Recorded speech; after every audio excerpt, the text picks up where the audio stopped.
Okay, welcome to your next stop on the tour.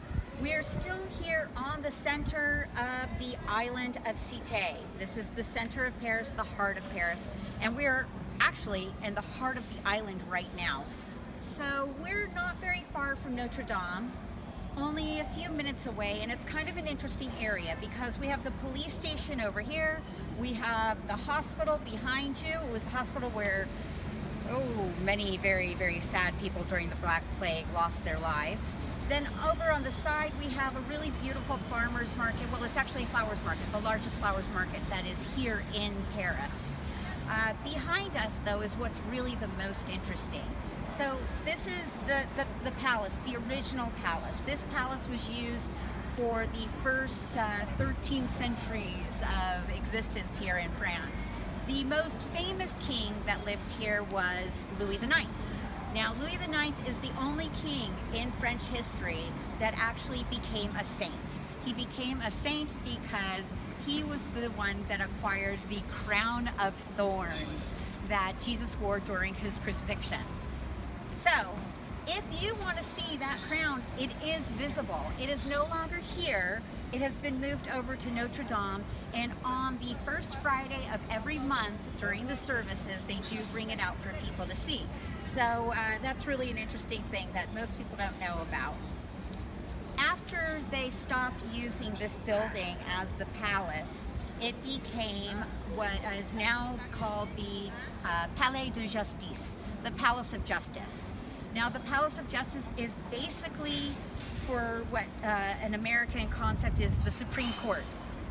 So this is where people come and they battle daily. It is still very much functioning and it is highly used, and it's open and free to the public. Here's the catch.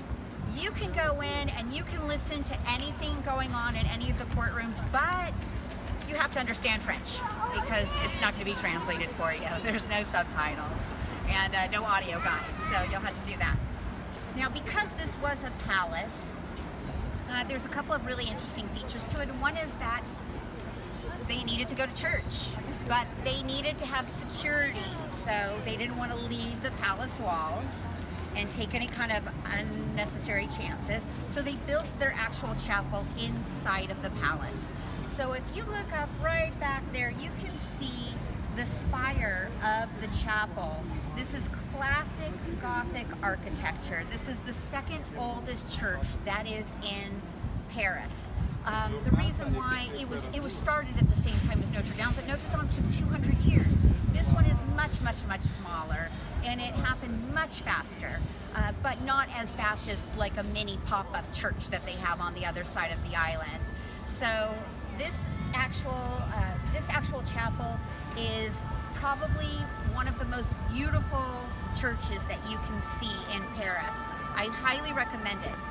Now, the reason why it's not visited as much as Notre Dame is because you have to pay a ticket. It's not open to the public. The line does not take very long. It is not very expensive, but it is well worth the visit.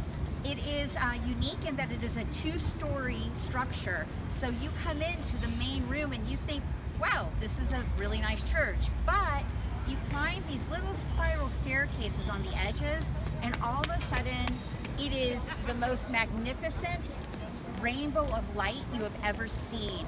There are 15 glass panels containing over 1,000 stained glass stories from the Bible.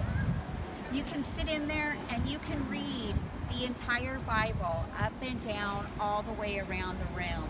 Really incredible. The thing that's more incredible than that is that 2/3 of those stained glass windows are original. They have not, with all of the wars and all of the things that have happened here, nothing has happened to them. They're really incredible. There's also a couple of the originals in the Cluny Museum. So if you get over to the Cluny, you'll be able to see that there as well. Another couple of things that are really interesting is that this palace, on the edge, you will see a really magnificent clock that is actually the oldest public clock in France. So you're definitely going to want to take a look at that. We'll try and make a stop as we go around the island. And then the Conciergerie is over here as well, and that is actually the prison where people like Robespierre and Marie Antoinette were held before they were killed. Now, they were not killed over here. The guillotine did not exist in this area. We're going to cover that a little bit later, but this is where they hung out and were very well taken care of until the day that they were actually executed. But it's a really beautiful, beautiful structure, and it is something that is amazing at night. So if you do take one of the nighttime tours as well, you will see this building completely lit up along with many other things as well. So be sure to see us at the end of the tour, where you have the opportunity to buy some of those tickets to come into the chapel and to maybe take that evening cruise on the Seine, where you get to see everything lit up. We also have a walking tour at night that does the city at night, and you can see the Eiffel Tower, go to the Alma Bridge, which is actually where the memorial to Princess Diana is. Also really beautiful at night because it is a flame that's in gold, so lit up is absolutely magnificent. But this palace is definitely more beautiful at night when it's lit up, and the entire Seine is really just a gorgeous thing to see at night. So don't let your tour stop here during the day. Be sure to see things at night as well. It's a great opportunity. And how often are you in Paris? Let's go on to our next location, okay? Okay, so welcome to our next stop. We are on the bridge of Pont-Neuf. Pont-Neuf translates into the new bridge. Funny thing is that it's not. It's actually the oldest bridge that we have here in Paris. Back in the day, Henry IV, who's sitting right up there on the horse, he commissioned this bridge. That's when there was wood bridges. So he built this bridge out of stone. It was the first stone bridge, and it showed that really it could last it could last a lifetime.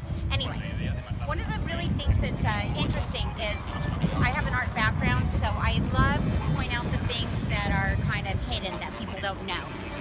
There's a legend, it's not always accurate, about the hooves of the horse. Now, if you see on this statue, the back hoof and the front hoof are up. What the hooves do is they tell you how the rider died. So if all hooves were on the ground, that would be natural causes. They died naturally. So poor Henry didn't die naturally, did he? Actually, with having one hoof up on both sides, that is assassination. You'll see another example of that on the other side of the plaza here, where we'll see Joan of Arc, and she has two up also, and it wasn't assassination so much as she was burned. So it was being killed involuntarily. Another thing you'll see a lot of times is when the hoofs are up in the air, that is a triumphant death in battle. One hoof, which is the most common, like you would see a Charlemagne when we were over in Notre Dame, was an example of somebody that died as a result of an injury occurred during a battle. So it's not always accurate. Sometimes there's some artistic license, and sometimes the person who commissioned it would like to have the public think of them in a more romantic way. But it's kind of a funny story. So be sure to look for the hooves when we see the different places. Now, this bridge has kind of an interesting history. Until really recently, this was considered the Lovelock Bridge. But it had not been originally the Lovelock Bridge. The original Lovelock Bridge was the Pont de Boat, which is on the other side over here. We'll be able to walk around and see that a little bit better later. But that bridge had so many locks on it that it was literally sinking. And the city needed to come in, cut all of the locks off, and put up these glass panels that nobody could attach a lock to get them to stop it. So clever people, they just moved one bridge over. So they made this into the bridge of the Lovelocks. But as it would come to pass, it became a nuisance here as well, and they cut them all off again. That tradition of the Lovelock is now seen all over Paris in very many different places. Now, the tradition says is that what you do is you put the lock onto the bridge, onto the place of importance. You write your initials, your loved one's initials, you put the date, and then you take the keys and you walk over the bridge and you throw them, cast them into the Seine, so that your love can never be broken, can never be stopped. There's a lot of controversy about the love locks because they worry about them falling onto the boats below, injuring people. This river is highly traveled, not just by tourists doing tours, but also by working boats. It became a real nuisance. So now they're trying to encourage people to do other things that are romantic as well. And if you actually came here at some point in time and put a lock on the bridge, and you think to yourself like, oh man, where did my love go? You took my love away.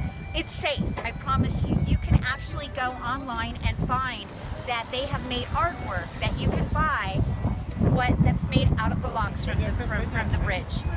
So it's a really very sweet thing. It builds money up for the economy here.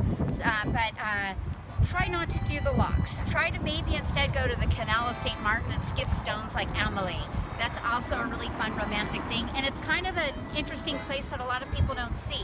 So that's really cool as well. Now this bridge connects the right bank and the left bank. We're going to spend a little bit of time in both areas just so that you get a feel for things. On this side is where we have really the artists, and on this side is really where we have the commerce.